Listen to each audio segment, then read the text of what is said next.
स्वागत है। और जैसे हम सप्ताहांत शुरू कर रहे हैं, यह अच्छे समय है पीछे देखने के लिए हमने क्या किया था।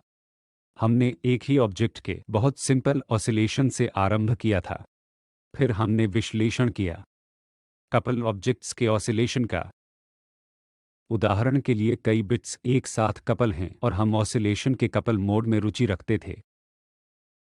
दूसरे शब्दों में सभी कणों के एक साथ ऑसिलेशन का पैटर्न क्या है, और फिर हम इसके बाद चलते हैं सभी कणों को एक साथ लाने के लिए, एक कंटिन्यूअम बनाने के लिए, और इसने हमें देता है एक वेव इक्वेशन। और वेव इक्वेशन से हम में स्थानांतरण ऑसिलेशन पर विचार किया। वेव इक्वेशन द्वारा व्याख्या की गई है। हमने देशांतरीय वेव्स पर भी विचार किया जिसे वेव इक्वेशन द्वारा भी वर्णित हैं। देशांतरीय वेव्स का प्रमुख उदाहरण है ध्वनि तरंगे हैं। हमने ध्वनि के चाल के लिए सूत्र व्युत्पन्न किया। हमने यह भी देखा कि सूत्र किस प्रकार परिवर्तित होगा यदि हम ठोस में संचरित ध्वनि का वर्णन कर रहे हैं, तो यह तथा यह भी कि क्या होता है जब वेव्स सामान्य रूप से या विशेष रूप से एक माध्यम से दूसरे माध्यम में गमन करती हैं। अब हम क्या करने का प्रयास करेंगे, एक प्रतिलोम समस्या को हल करने के लिए। उदाहरण के लिए हमने इस सरल समस्या को किया था जहां हमने थोड़े अलग फ्रीक्वेंसीज के साथ साइन वेव्स को जोड़ने के लिए जोड़ा था। तो हम कहते हैं कि इसमें एक फ्रीक्वेंसी नई है, नई एक है, और इसमें फ्रीक्वेंसी नई दो है, और इनके बीच का अंतर वास्तव में नई दो माइनस नई एक। आप वास्तव में छोटा मान सकते हैं, इसे कुछ डेल्टा म्यू के जैसा मानें। यह जब हम उन्हें एक साथ जोड़ते हैं हमें कुछ ऐसा देता है जैसे बिट्स का पैटर्न। अब सवाल यह है, अगर मुझे दिया गया था, मान लीजिए यह ऑब्जेक्ट संयुक्त वेवफॉर्म, क्या मैं इन इंडिविजुअल कंपोनेंट्स को प्राप्त सकता हूं? तो यही है जो हम आज करने जा रहे हैं, और यह इस तरह का विश्लेषण के लिए जरूरत है इस टूल की जो फूरियर सीरीज कहा जाता है। मैं कहना चाहता हूं कि कुछ फंक्शन पीरियोडिक है। यदि मान लें कि x का f बराबर है x प्लस अल्फा के। बहुत सरल उदाहरण हैं आवधिक फंक्शन के जो निश्चय ही साइन x कॉस x हैं। उदाहरण के लिए मैं इस प्रकार के आवधिक फंक्शन का निर्माण कर सकता हूं। यह भी एक आवधिक फंक्शन है। अब प्रश्न समान है, क्या मैं विश्लेषण कर सकता हूं और पता लगा सकता हूं कि साइंस और कोसाइंस के कौन से घटक इसको बनाने में सफल हुए हैं? आवधिक फंक्शन केंद्रीय विचार यहाँ है। यदि मेरे पास कोई आवधिक फंक्शन x का f है, इसे दर्शाया जा सकता है जिसे कहते हैं साइन और कोसाइन फंक्शंस के आधार द्वारा। इसलिए मैं इसे लिख सकता हूं कि वेरिएंस सिद्धांत रूप में एक बहुत बड़ी संख्या हो सकती है, यह इंफिनिटी तक भी जा सकती है। अतः आप देखेंगे कि राइट हैंड साइड, जो कि यह समेशन है, दर्शाता है समेशन ओवर बड़ी संख्या सुचारू रूप से वेरिइंग फंक्शंस के। तो जिसका मतलब है कि हमें आवश्यकता है लेफ्ट हैंड साइड जो वहां प्रीफिक्स है, सुचारू रूप से वेरिइंग अच्छे बिहेव्ड फंक्शन भी करता है। हमें अभी भी डिसकंटिन्यूटी हो सकती है जो प्रकृति से फाइनाइट है। उदाहरण के लिए यदि मेरे पास इस टाइप का फंक्शन है, तो चलो कहते हैं कि x बराबर है x शून्य के, मेरे पास यह फाइनाइट डिसकंटिन्यूटी है फंक्शन x के f में। यह स्वयं एक समस्या नहीं है, इसका फूरियर सीरीज द्वारा ध्यान रखा जा सकता है। मुझे फूरियर सीरीज एक कॉम्पैक्ट नोटेशन में लिखने दें। x के f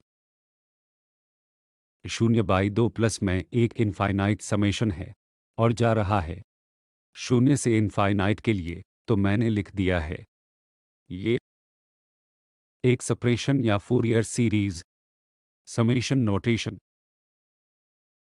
में सम्मिलित एक कॉम्पैक्ट नोटेशन में। तो अज्ञात हैं वास्तव में ए एन और बी एन। तो वे क्वांटिटी हैं जो हमें निर्धारित करनी है। यदि हम इस फोरियर सीरीज का उपयोग करना है तो सामान्य रूप से अगर आपके फंक्शन एक्स का एफ है पर्याप्त रूप से स्मूथ, इसका अर्थ है कि इसमें केवल फाइनाइट डिसकंटिन्यूटी की फाइनाइट संख्या है।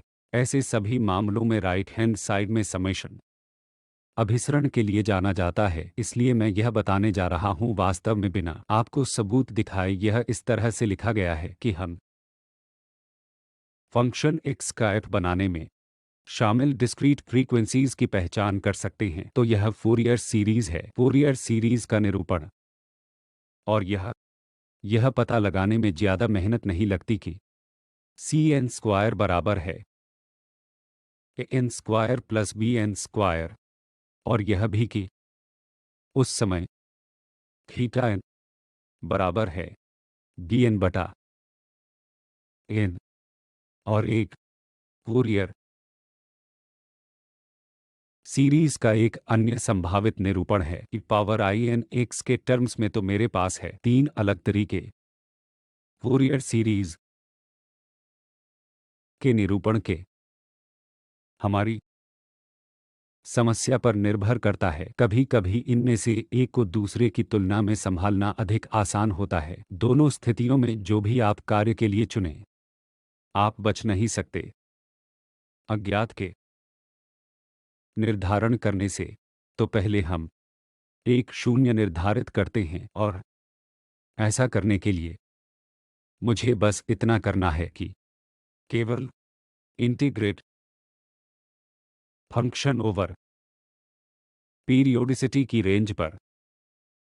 तो यहां मैं मान लेता हूं कि मेरे फंक्शन एक्स के पीरियोडिसिटी 2 पाई कोस एन एक्स और साइन एन एक्स इंटीग्रल दोनों शून्य होगा, क्योंकि उदाहरण के लिए 2 एन पाई इंटीजर का कोई भी मान शून्य है, इसलिए यह इंटीग्रल शून्य है।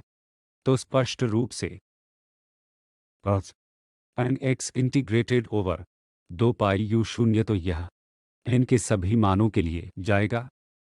और आप साइन एन एक्स के लिए वही अभ्यास कर सकते हैं, इंटीग्रेट साइन एन एक्स शून्य और 2 पाई के बीच किसी भी इंटीजर मान n के लिए, जो होगा b शून्य भी। तो मैं निम्नलिखित परिणाम प्राप्त करने जा रहा हूं। तो अब मैंने एक शून्य का मान ज्ञात किया है फंक्शन x के f के टर्म्स में। इस परिणाम को थोड़ा और शिक्षाप्रद बनाने के लिए यह अधिक सुविधाजनक है। यहाँ 2 से भाग देने और यहाँ 2 से भाग देने, और आप देखेंगे कि प्रथम पद जो एक 0/2 है बहुत भिन्न है सीरीज के अन्य सभी टर्म्स में। अन्य सभी टर्म्स में कुछ कॉस या साइन फंक्शन, ऑसिलेटरी फंक्शन शामिल होते हैं, जबकि यह वास्तव में एक स्थिरांक है, इसलिए इसे प्राय डीसी लेवल कहते हैं। या यह एक स्थिरांक है जो आपको बताता है कि आप कहाँ हैं, और यह ऑसिलेटरी फंक्शन इसके परित ऑसिलेट करता है। यहाँ left hand side function x के एफ का औसत है। अब हम ज्ञात करते हैं कि अन्य दो अज्ञात जो ए एन और बी एन है। इसलिए जो मैंने किया है वह है केवल गुणा करें कोस एम एक्स द्वारा पूरी इक्वेशन को और इंटीग्रेट ओवर 0 से 2 पाई तक। तो 0 भी 2 बाहर लिया जा सकता है, जो है यह टर्म इंटीग्रल के बाहर लिया जा सकता है, और इंटीग्रल 0 से 2 पाई कोस एम एक्स डी एक्स आपको 0 देंगे। यह कुछ है कि हमने अभी देखा, अतः यह टर्म जाएगा 0 को।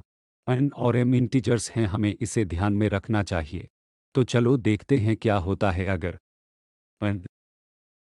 n के बराबर है। तो उस मामले में यह पूरा फंक्शन बस बन जाएगा cos square n x dx 0 और 2 पाई के बीच मूल्यांकन किया जाएगा, और यह इंटीग्रल बहुत आसान है। तो हम छोड़ रहे हैं केवल पाई के साथ उत्तर के रूप में। तो मुझे जवाब यहाँ लिखने दो। तो जवाब है पाई ये m बराबर है n के। तो अगर m n के बराबर नहीं है, आप उपयोग कर सकते हैं कोस a into cos b formula. तो कोस a प्लस b और कॉस a माइनस b के टर्म्स में होगा। तो यह इंटीग्रल जब m और n बराबर नहीं हैं अब आप इस फंक्शन को बहुत आसानी से इंटीग्रेट कर सकते हैं। यह सरल कॉस फंक्शन है, अत परिणाम एक साइन फंक्शन होगा। इस संपूर्ण फंक्शन n और m के मान के बिना जब तक कि वे इंटीजर्स के हों आपको देने जा रहा है 0। अगर n m के बराबर नहीं है तो यह 0 हो जाएगा, यह भी 0 होगा। तो अब मैं फिर से इसका परिणाम लिखता हूँ। इंटीग्रल 0 के बराबर होने पर अगर m n के बराबर नहीं है, और इसी तरह मैं आपसे काम करने के लिए आग्रह करता हूं क्या होता है अगर आप 0 से 2 pi D sine N X sine M X integral, और यह भी पाई के बराबर है, यदि m n के बराबर है और यह 0 के बराबर भी है। यदि m बराबर नहीं है n के, मान लीजिए cos n x sine m x integrated over dx 0 और 2 पाई के बीच। अत ऐसे मामलों में m और n चाहे जो भी हों, जब तक कि वे पूर्णांक न हों, परिणाम सदैव 0 है। उदाहरण के लिए यहाँ इंटीग्रल तभी सरवाइव करेगा जब m और n बराबर हों, और यह साइन और कोस इंटीग्रल का संयोजन n तथा m के किसी भी मान के लिए सरवाइव नहीं करेगा। m और n के कोई इंटीजर मान तो यह हमेशा 0 के बराबर होगा, जबकि यह एक सरवाइव करेगा यदि m n के बराबर है। उस स्थिति में हमारे पास होगा, मुझे करना होगा एक बहुत ही समान अभ्यास bn पता लगाने के लिए। तो मुझे बस इतना करना है कि इस पर वापस जाना है। पहला संबंध जो हमने फूरियर सीरीज के लिए लिखा था, संपूर्ण को साइन m से गुणा करें और इंटीग्रेट ओवर 0 से 2 पाई। मैंने यहाँ सभी संबंधों एकत्र किया है। तो इसके साथ integral over f of x के संदर्भ में हम सभी गुणांक जानते हैं, जो हैं m dm और ए 0। इसलिए जैसा कि मैंने कहा, 0 या ए 0/2 आपको देता है फंक्शन का औसत, और ये अन्य गुणांक आपको बताते हैं कि कौन सी फ्रीक्वेंसीज दिए गए फंक्शन के निर्माण में शामिल हैं। बस तुम्हें एक चित्रमय उदाहरण देने के लिए, उदाहरण के लिए मेरे पास ये फंक्शन है यहाँ जो मैंने अभी रेखांकन किया, और आप देख सकते हैं कि फंक्शन से स्पष्ट रूप से देखें, यदि मैं लेता हूँ यह ओरिजिन है, यह पॉइंट है कि ओरिजिन, तो स्पष्ट रूप से यह फंक्शन ऑसिलेटिंग है x के परित। x बराबर है लगभग y बराबर है 0 के। अत इसका अर्थ है कि फंक्शन का औसत 0 है, और ऑसिलेटरी कंपोनेंट यदि यह एक प्योर साइन कर्व है। हमारा विश्लेषण हमें बताता है कि केवल एक टर्म इस bm का सरवाइव करेगा और अन्य सब कुछ 0 होगा, और कोई भी कोसाइन इंटीग्रल सरवाइव नहीं करेगा। तो सभी m 0 होंगे m तथा bm के सभी मानों के लिए सभी 0 हो जाएगा, एक के अलावा, और एक 0 बराबर है 0 के। तो एक सरल अभ्यास, यह बहुत सहज है, आप कोशिश कर सकते हैं और यह अन्य शब्दों में करें। यह अधिक औपचारिक रूप से करने के लिए आपको मानना चाहिए कि आपके x के f हैं साइन x। इसका परिणाम यह होगा कि सभी m0 सभी वैल्यूज ऑफ mb1 होंगी 1 होगा, परंतु bm के सभी अन्य मानों के लिए एक अलावा होगा बराबर 0 के, और a0 भी 0 के बराबर होगा। अर्थ 0 संबंधित है स्तर से फंक्शन का औसत, तथा केवल इसे देखकर आप बहुत आसानी से कह सकते हैं कि फंक्शन का औसत 0 है। जो हम जानते हैं वह है, अगर मेरे पास एक फंक्शन x का f एक आवधिक फंक्शन x का f है, मैं इसे समझने के लिए नीचे दिए गए तरीके से लिख सकते हूं क्या हो रहा है। चलो एक सरल उदाहरण ले। इस फंक्शन को कहेंगे एक सम फंक्शन, क्योंकि परिवर्तन के तहत वह x जाता है -x। x का f बराबर है -x के f के। तो तुम रखोगे x बराबर -x के फंक्शन परिवर्तित न होता, और वास्तव में तुम भी फंक्शन प्लॉट कर सकते हैं, तो यह इस तरह दिखेगा।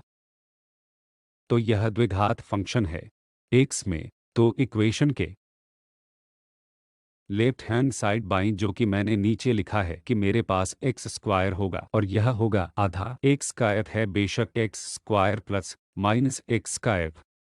इस विकल्प के लिए एक्स स्क्वायर स्वयं ही होगा और फिर से आधा एक्स की एफ है x square minus F of minus x square है। तो स्पष्ट रूप से दूसरा टर्म शून्य पर जाएगा और प्रथम टर्म आपको स्वयं एक्स स्क्वायर देता है, जो उस पॉइंट की पहचान करता है कि मैं करने की कोशिश कर रहा हूं है कि आप लिख सकते हैं कोई भी फंक्शन एक्स स्क्वायर के रूप में, जो मैंने यहां नीचे लिखा है। तो एक भाग है, पहला भाग जो होगा, जो कि यदि इवन फंक्शन है तो सर्वाइव करेगा, और फिर एक दूसरा भाग है जो सर्वाइव करेगा यदि इसका ऑड फंक्शन है। तो यह एक्स का एफ बराबर है एक्स क्यूब के, यह एक ऑड फंक्शन है। इस परिवर्तन के अंतर्गत की एक्स जाएगा minus X, F of minus X जाएगा minus F of X. X square function symmetric है इस इस रेखा के परित, जो है एक्स शून्य रेखा के बराबर है, जबकि यह एक प्रकार की एंटी सिमेट्रिक है साइन फंक्शन है और फंक्शन साइन एक्स और फंक्शन है एक्स शून्य के बराबर है के बारे में। और इसी प्रकार कॉस फंक्शन कॉस एक्स एक सम फंक्शन है। कॉस एक्स फंक्शन का expansion x square x power 4 x power 6 और इसी प्रकार के टर्म्स में, जहां साइन फंक्शन का expansion x x cube x power 5 और इसी प्रकार के टर्म्स में। सामान्य परिणाम एक्स के एफ के लिए जो मैंने लिखा है, यह कहता है कि किसी भी फंक्शन को एक इवन फंक्शन प्लस एक ऑड फंक्शन के रूप में लिखा जा सकता है, और स्पष्ट रूप से हमारे फूरियर सीरीज उस रूप में है। तो यदि मेरा F of x even function है तो केवल योगदान कोसाइन आधार से आएगा, जिसका अर्थ है कि सभी के एन एम शून्य नहीं होंगे और सभी बी एम शून्य होना चाहिए। इसलिए यह तात्पर्य है। हमने अभी अभी फलन की सिमेट्रीज के बारे में क्या सीखा? तो अगर आपका एफ ऑफ एक्स आवधिक फंक्शन है एक इवन फंक्शन, फिर सभी योगदान आएंगे केवल एक्सपेंशन के इवन भाग से, जो कोसाइन भाग है। अतः सभी एम शून्य नहीं होंगे तथा सभी बी एम शून्य होंगे।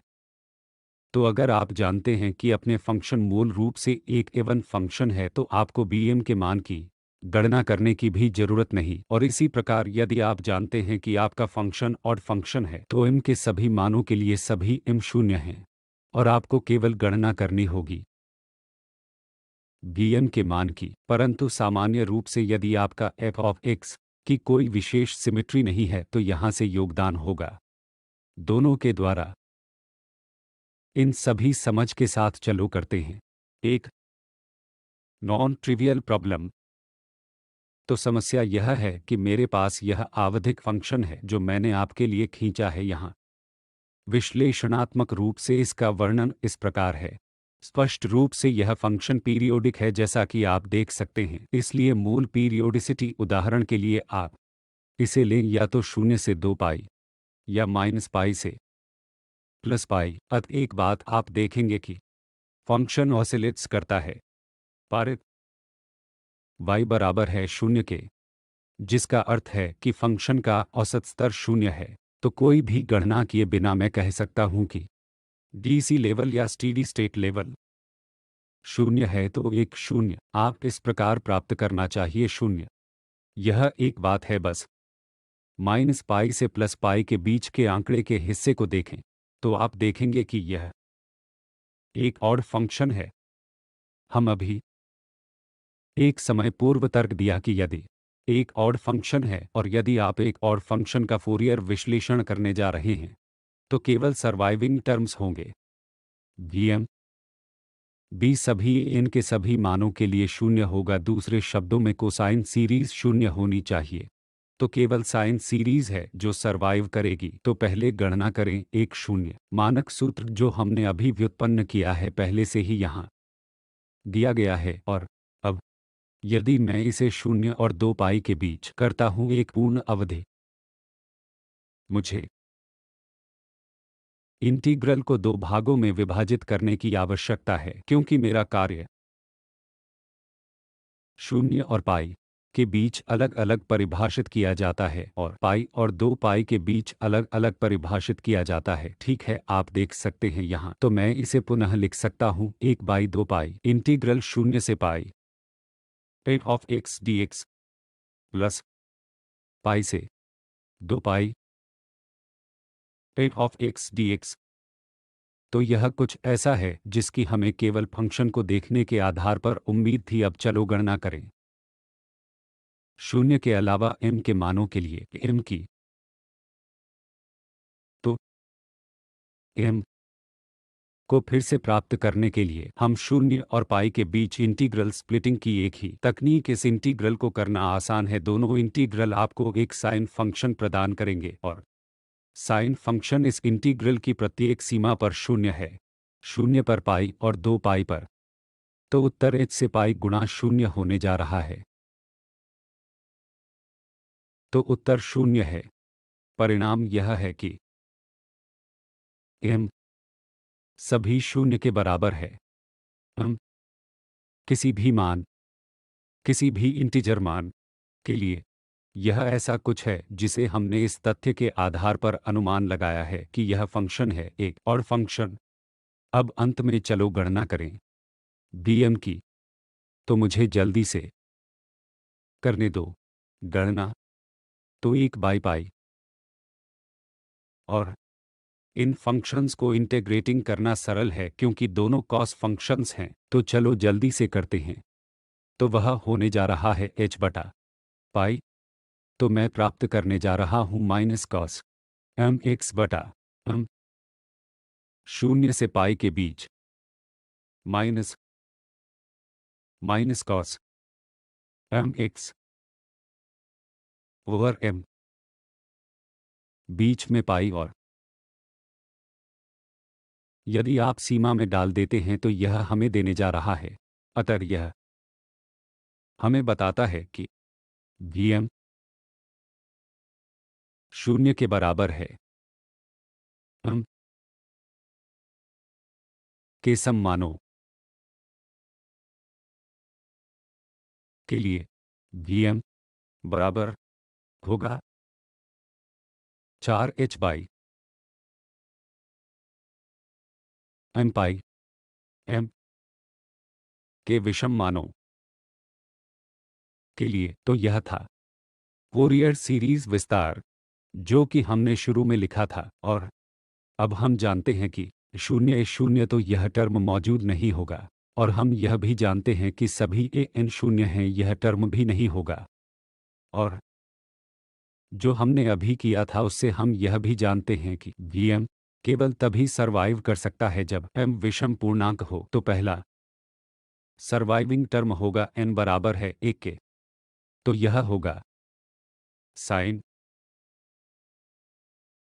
n 1 है तो इसका साइन x।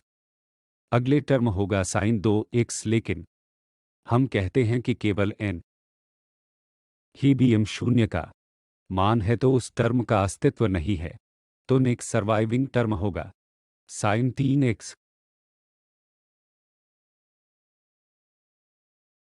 और बेशक वहां विभाजित होगा 3 यहाँ इसके कारण n प्लस